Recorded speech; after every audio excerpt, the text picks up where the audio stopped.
Welcome to Texas Probate Made Simple under the KISS principle. Hello, everyone, and welcome to Texas Probate Made Simple with G. Riley Hetherington. Riley is an estate planning and probate attorney serving Harris County and surrounding Texas counties. His practice focuses on clear, affordable, and non-adversarial solutions for families navigating probate and end-of-life planning. I'm John Lieberman, and today we are breaking down the basics, how probate actually works in Texas. This is episode 1, how probate works in Texas. Good to see you, Riley. How are you? John, I'm good. You asked me earlier, it's about 100 degrees here in Houston and 90% humidity, so it's a lovely day. That's par for the course for you all, though. That's correct. That's why we have lots of golf courses here. Everything exactly. Grows. But you're not out on the golf course today because you have some very important things to tell us. So let's start, Riley, with kind of the basics. What exactly is probate and when is it required in your state of Texas? Probate is a word given to a judicial procedure where you're using the court system and the laws in the state of Texas to confirm what happens when a person passes away with his assets and his liabilities, his property he owns and his debt, which must be handled after a person leaves the planet. Texas probate requires one of two things to happen at that point in time. Either a person would have prepared a will, which we'll talk about, or doesn't have a will. But in any event, the state of Texas and all concerned need to know what happens to those assets and liabilities upon the passing of a person.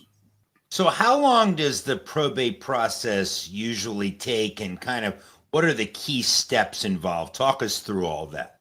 I am a person that really likes to listen to much smarter people than I, and people in my life that have given me direction. And it all starts out typically with my parents. And I imagine everybody can probably say the same, who taught me a long time ago, son, there's a thing called the KISS principle, K-I-S-S, that stands for keep it simple, stupid. And I have tried to follow the KISS principle in most of my personal life and definitely in my professional life. And it really applies to how probate works, what needs to be done, and how a person can really benefit themselves to paying attention to the procedures and what's ahead of them and what can be done during their lifetime to make it much better for the folks that are left behind. So let's start with what the process is and how to handle it. First is K. That stands for know. You need to know to hire a professional partner and team to assist you in explaining the probate process and the steps that need to be taken. That is vitally important as you go through any probate proceeding here in Texas. I stands for initiate. You've got to initiate the creation of a written plan to handle how that process is handled. S stands for schedule. You need to schedule time and money so that you can implement that process that has been defined by the professional team that you retain. And the final S is survey. You've got to survey and oversee the plan to its conclusion. If you take those simple steps, if you know, if you initiate, if you schedule, and if you survey, I can assure you that the probate process is not only understandable, but it will be handled in a most cost-effective time and money way. Yeah, I love the KISS principle, and I love how you just broke that down and really made it relatable and easy to follow. I've heard two terms, and I want you to explain the difference, Riley. What is the difference between independent and dependent administration? During the probate process, which we'll talk about today and in the subsequent episodes, the court can exercise and does exercise control of how things are conducted, how the assets and liabilities are handled, and who, in fact, is the person that accomplishes those duties. Independent administration basically means that there is very little or no direct court control in any of those activities I just talked about. Whereas dependent administration means the person who is fulfilling those duties in the probate process, the court exercises direct control over those persons. They make them file reports. They make them get permission from the court to take certain actions, all under the authority of the court with direct control. As you might imagine, an independent administration is much less expensive, both in time and money, than a dependent administration. And so as we go through the probate process and then discuss the benefits of wills and that kind of thing, you'll see that an independent administration is something that a person should strive for obvious reasons of cost in time and money. So is a court always required, or are there ways to kind of avoid a formal hearing? Well, again, as we go through this, there must be a hearing at the inception of any probate process to determine whether or not a will exists and whether that will is enforceable under Texas law, or in the alternative, if there is no will, that the intestate laws or heirship laws, same thing, apply and how they're going to apply. However, many of the courts in Texas, especially in the larger jurisdictions like Houston and some of the surrounding counties, have really taken advantage of Zoom hearings. And even though hearings are required, a lot of the travel and expense of having to show up at the courthouse live, that type of thing, in uncontested matters are typically handled by Zoom now. However, if there are contested hearings, they can be handled with Zoom, but typically are not. You actually have to have live testimony and people brought to the courthouse. But an initial hearing in every probate matter is going to be held for those reasons, either to confirm the existence and the ability to probate the will, or in the alternative, to have the inheritance and intestacy laws apply and see what's going to happen in that regard. So Riley, who's responsible for handling the estate during probate? Again, that depends upon whether you have a enforceable will in Texas or you don't. If you have an enforceable will, typically that will designates the individual. It can be a corporation, but normally it's an individual who's responsible to perform the duties of administration of an estate over the assets and the debt of a person.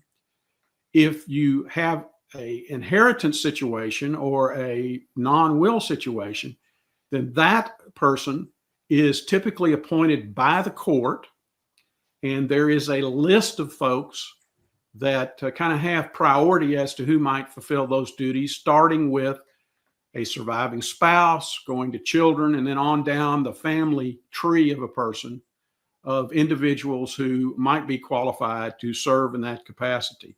But that's the person that the court appoints with a written order to be able to perform those tasks. Riley, are there some assets that don't have to go through probate? Are there different kind of categorizations of assets, or do all assets have to go through probate? Well, this is where everyone has to understand a couple of terms that will be used a lot in any type of meeting with lawyers or professionals after a person dies. They will be speaking about what is called a probate asset, and they will be speaking about what is a non-probate asset. A probate asset typically is real estate owned by the individuals, a car title, any kind of personal property, etc., that's in the name of the person who's passed away. But a non-probate asset is an asset that is not controlled by a will or inheritance, but is controlled under the terms of a contract between the person who passes away and a third party. The classic non-probate asset that everyone typically is familiar with is a life insurance policy. That's a contract between the person who is the insured who passes away and a life insurance company. The asset obviously are the proceeds from the life insurance policy, and those proceeds are not controlled typically by a will or the inheritance statutes. They are controlled by the third-party contract beneficiary form that the individual has signed, which is simply part of the contract between the person who has passed away during their lifetime and the third party. But it's much more expansive now. With the advent of the last 25, 30 years of IRAs, 401k plans, all kinds of trading accounts, be it from Charles Schwab to E-Trade, et cetera, quite often those are controlled, again, by a beneficiary form. And the person or entity, financial institution holding the money is going to go by that beneficiary form and is not bound by any of the will or inheritance issues unless the beneficiary form is changed to tie everything together. So candidly, a lot of lawyers and certainly a lot of people don't realize they go through this wonderful estate planning process that we'll be describing, but they don't pay attention to those beneficiary forms, and it all needs to be integrated in the planning. But that's the difference between a probate and a non-probate asset. So one of my takeaways for the audience is make sure you keep those beneficiary forms updated, since they do play such an important role here, right? That's correct. And a couple of things in that regard, John, and it's very, very typical. There are what are called default provisions in a lot of the beneficiary forms, which simply say, okay, first beneficiary is going to be the surviving spouse. If he or she's not around, then the contingent beneficiary are the children, et cetera. And most people don't pay attention to that. Mm-hmm. And it's not stressed at the time you do your 401k, IRAs, you do your company benefits that have beneficiary form. None of that's stressed. And so people don't even realize that they haven't, in many cases, specified where that money's going to go in the event of their death. So that needs to be, attention really needs to be paid at the front end. And that, again, is what lawyers should pay a lot of attention to and instruction with their clients to coordinate to make sure that those monies normally in today's typical finances, all of those are the major assets of a person. And so, again, it's not like it used to be where the will controlled everything. With so much of this vested in life insurance and IRAs, 401ks, and company-related benefits, everybody's real wealth is normally in those assets. So it needs to be paid attention to. So, Riley, I think I know the answer to this, but I'm going to ask it anyway. How can an attorney help make this process easier for families? Life, in my opinion, is a series of success, failures directly related to stress and fear. And everyone comes into a situation after a person has died, I don't care how strong they are, with both stress and fear. You're going into systems that are new to you. You're going into procedures that are not necessarily known or well described to individuals. And that's where an attorney, CPA, your team of financial folks that are servicing you can really make your life very different, because you're coming into that situation with stress of having lost a loved one, which is, for most people, undefinable. Everybody handles it differently. But it's up to the professionals to make sure that they help alleviate the other stresses involved of having to handle probate, the financial issues, et cetera, so that you can concentrate on dealing with the stress of the loss of that loved one, close friend, family member, or a person who is so important to you. Such a great point, that let the attorneys deal with attorney stuff so that people can process the emotions and all of that. I love that message. Well, that's what we're supposed to do, and that's what I try to do. Sometimes it works, sometimes it doesn't, but everybody's going to have the stress and fear regardless. Riley, thanks so much for your time. Very enlightening. And thanks to all of you for listening to this episode of Texas Probate Made Simple. If you've recently lost a loved one and aren't sure where to start, I think we've answered that question for you. Visit hetheringtonlaw.com for a free consultation. And again, please don't forget to like, subscribe, and leave a review here. Thanks for your time. Thanks for watching. Be sure to hit that like and subscribe button and leave us a review in the comments.